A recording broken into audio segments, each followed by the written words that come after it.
Say money is love. What does that mean?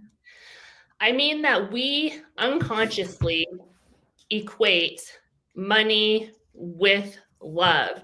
And for a lot of us, it's something that we work and we work and we work and we never get enough of.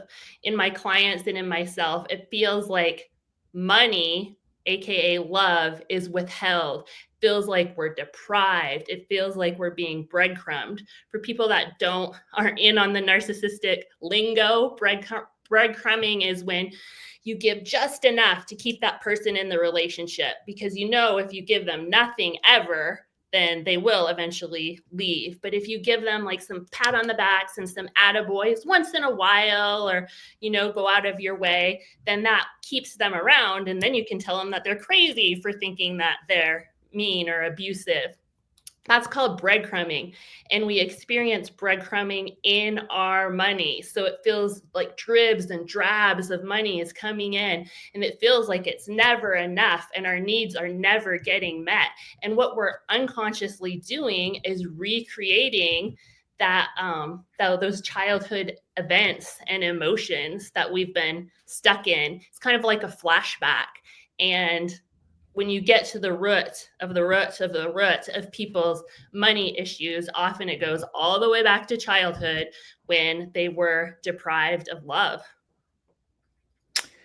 Wow, this is so interesting. I've never heard of this yet. Totally get what you're saying. Awesome. Thank you. Yes, it's my passion. And the other types of money, in case your listeners are interested, are savings. And abuse survivors struggle with holding on to their wealth and saving money because they've never been taught how to create that safe place inside of themselves. You as a kid, you unconsciously recreate that narcissistic parent to keep you safe, yelling at you in your head the whole time. And so we never learn how to soothe ourselves and how to create that safe space energetically with our emotions and our thoughts that shows up in our savings account. We can't save money, we can't accumulate wealth because that energy, law of attraction kicks in and the energy is not there to match it. Debt is primarily equated usually with shame, and we got a lot of that, so that feels completely familiar to us. And so we have a tendency to create debt in our lives, and then a lot of times we work really hard and pay it off, and that shame is still there. So it's this cycle. We're in the debt cycle.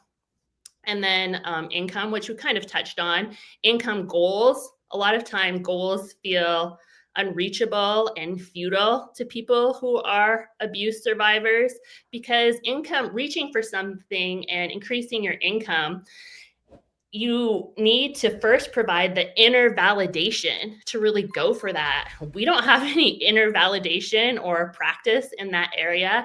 Income goals are tricky for us. And then toxic money, which all of our money kind of becomes toxic, but toxic money shows up in a lot of divorces, child support, inheritance battles, when literally every aspect is enmeshed in that emotional energetic entanglement that we have with this person.